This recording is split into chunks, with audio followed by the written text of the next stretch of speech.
Tut tut. Vandalizing the legacy of an Adeptus for selfish gain. Disgraceful behavior. It is not we who need reprimanding, but you.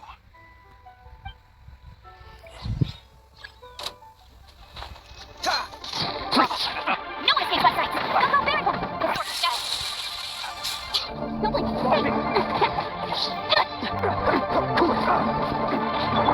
No stone unturned.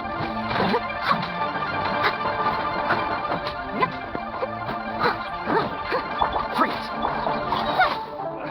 Should replace my hammer. Hey! Speed of light. Dodge this!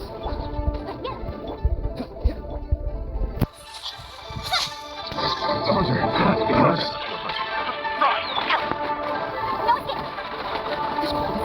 Right. Freeze! No place. Nowhere to hide. Right. Hey!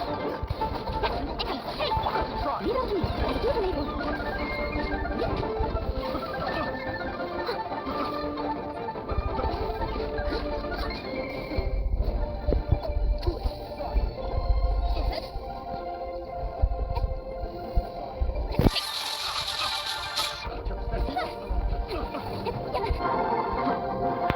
That's right.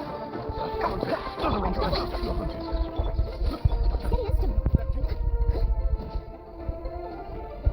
Steady as stone. Oh, so sad. No escape left right. Oh, not so hard. Go for very well. Incoming. Nowhere to hide. And this is no stone unturned. Speed of light. Hey! Dodge this!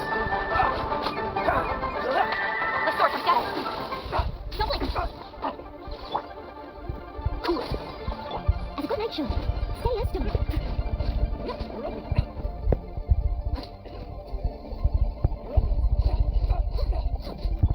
Dodge this! Speed of light. Let it rain.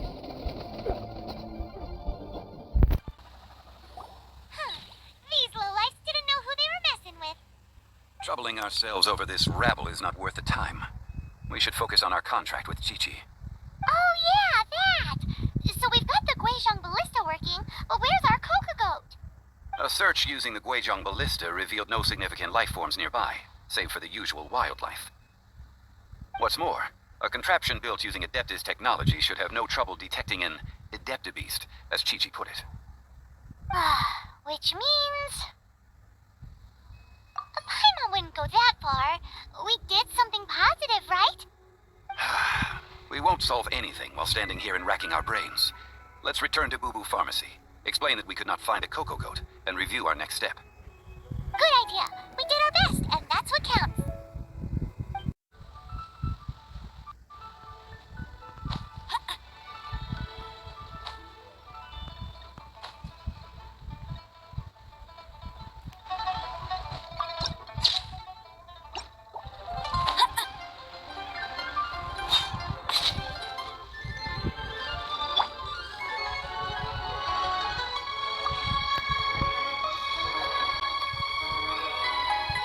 Forgive us. We were unable to fulfill our end of the contract. We found no trace of the Coco Goat Adeptabeast of which you speak. What a disappointment. Don't worry about it. But I feel very disappointed. Aw, poor Chi-Chi. Why does Paimon feel so guilty all of a sudden? Cocoa goat milk is tasty.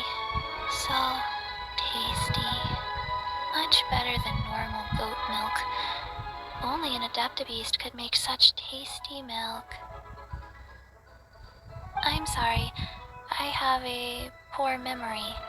I cannot remember the name of the milk. That's why I wrote it down. Where did I put it? Ah, here. This is the name. Coconut milk. Huh? I owe you both an apology. I hastily agreed to what appeared to be an equitable agreement with this zombie child, when perhaps I should have undertaken further due diligence. Never mind, Zhongli. You didn't know. As the Liyue proverb goes, all things are random and, so how are you supposed to predict anything? everyone. Did Chi-Chi say a bad thing? Oh. Sorry, but Paimon's gonna leave the job of shattering this poor kiddo's world to you. No. Impossible. Seems Chi-Chi took this pretty hard. Someone learned a valuable life lesson today, then. Thank you all for looking after my little Chi-Chi. Might I ask who? Ah, how rude of me. I'm Baiju, boss of the Boo Boo Pharmacy. Paimon thought Chi-Chi was the boss. Turns out it's some wacko who wears medicinal ingredients around his neck. What a sorry state of affairs. This little mascot is even more of a simpleton than Chi-Chi. Ah! The medicine! The snake is speaking! I prefer to stay silent, but faced with strangers, I must speak, lest you mistake me for an escapee from the medicine cabinet, for I am a living, breathing serpent! Don't mind Chung Chung. She's a good girl, really. As for you three, communal chaos causing with Chi-Chi aside, what business brings you here? Do you sell everlasting incense in this fine establishment? Everlasting incense? Why, of course we do. Whew, at last, things are finally starting to come together. 3 million mora. Top quality. Guaranteed. Aw, too bad the chasing have taken it over for now. Security will be tighter than usual. 3 million.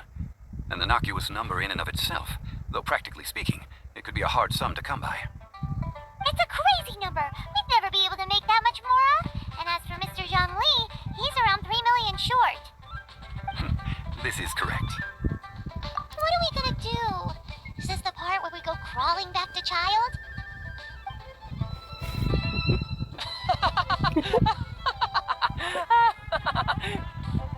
Coco Goat! Coco... My sides hurt. Oh my goodness. I cannot believe you fell for that. Hey, less laughter, more sympathy. I'm almost in tears over here.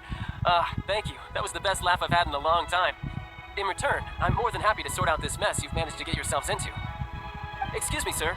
Dr. Baiju, isn't it? Truly honored. I'm Child, one of the Fatui Harbingers. Forgive my audacity, but I see a great many opportunities for us to collaborate in the future. If Boo Boo Pharmacy needed a stable supply of, say, coconut milk, the Fatui could help by setting up a robust and speedy distribution network. Strange. I knew the Fatui infiltrated businesses with seductive deals, but so much fuss over coconut milk? Coconut milk. Baiju, quick. Chi-Chi wants coconut milk. Ah, yes, of course, Chi-Chi. Anything you want. Thank you, Child. I look forward to a successful collaboration in the future. I can give you a discount on that everlasting incense, too. Let's say 2,990,000 mora. That's like 0 difference from 3 million. 2,990,000. Also an innocuous number in and of itself, though practically speaking, it is a whole 10,000 less than the original sum of 3 million. Well, now that this is settled, we must head back to Yujing Terrace. Mr. Child, Dr. Baiju, little Miss Chi-Chi, see you soon.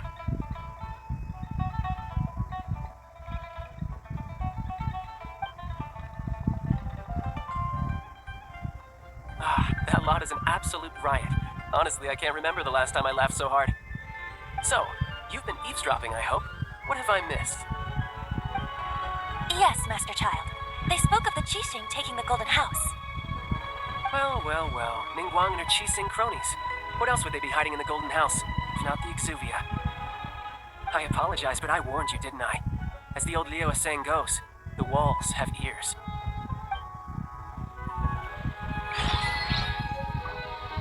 This is good. There will be coconut milk from now on. Yeah. What an odd exchange we've had. Well, I look forward to your patronage in the future as well. That sound is the laughter of a man who's found new people to fleece. Consider yourselves warned.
No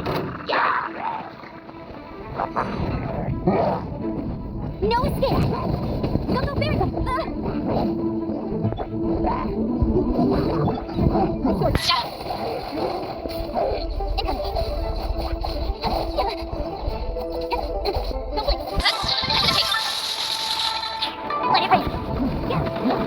Cool it. Oh, so sorry.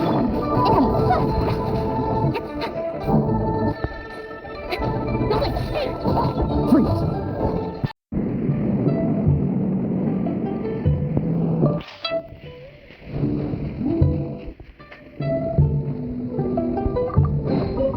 Quite the find.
Well, as it stands, we've hired helpers, and we've acquired the everlasting incense. The completion of our preparations is not far off.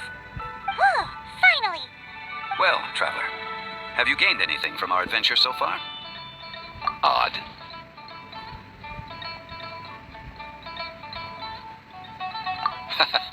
Which is it, I wonder?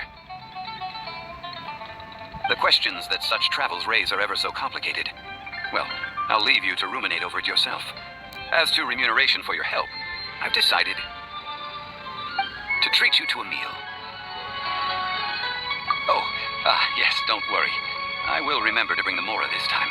Tonight, I shall take you both to an old hole-in-the-wall, praised throughout Liyue. Hole in the wall? As in a cool restaurant? Indeed. Let us meet near the harbor, at third round knockout.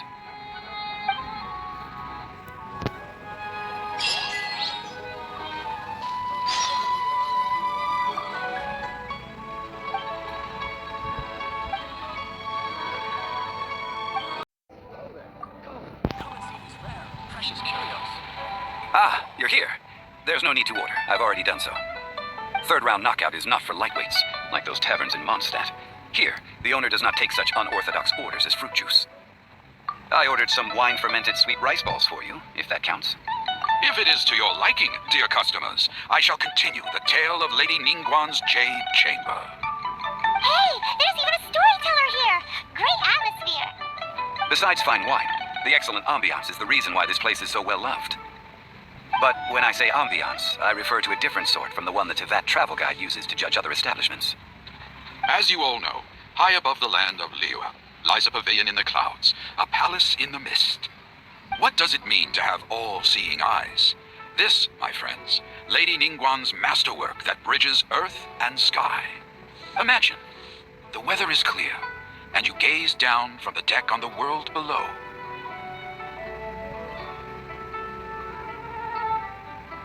Behold, the glorious sights of Liyue Harbor, stretching out far and wide.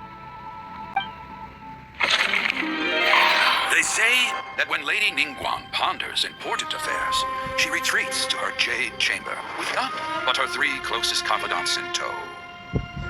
Why brings she these trusted 3 to sift through sources, dig through documents, looking for information?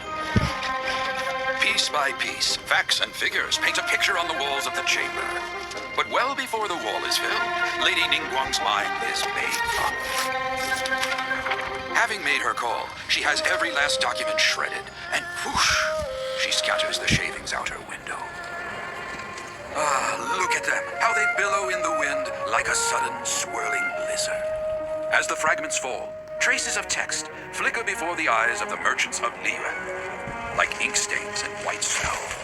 The saying goes, the rarest treasures in the land are the words brought by the paper snow. For the words of the Tianquan have the power to move mountains, and all throughout the land know it.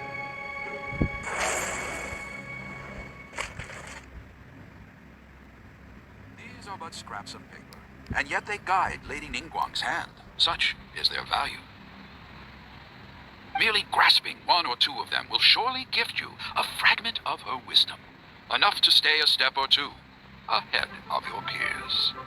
Tianquan Ningguang. Feels like we're hearing this name a lot. Liyue locals talk about her. The Fatui hate her. She's most likely the one who hid the Exuvia, and we saw her at the Rite of Dissension. Huh. Paimon wonders what sort of person she is. At last I have found you. You who returned from Jueyun Karst. Who's there? Wait, I am not with the Millelith, nor am I here to claim your bounty. However, I am an emissary of the Liyue Qixing. My name is Ganyu, secretary at the Yuehai Pavilion, and I have come specifically to meet you. Well, in concrete terms, I am the corporate secretary for the Qixing. At the moment, I am serving as Lady Ningguang's special emissary. Ningguang sent you? We were literally just talking about her. My apologies, you who have returned from Jueyun Karst. I am duty-bound and cannot extend my courtesy to you in full. But I have with me a letter from Lady Ningguang. She extends a formal invitation to you in her capacity as Tianquan. She invites you to her palace in the sky. An official invitation? Lady Ningguang said this. Invite her to come here. I wish to meet her. At the Jade Chamber, together we shall snip every one of these entwining dark threads.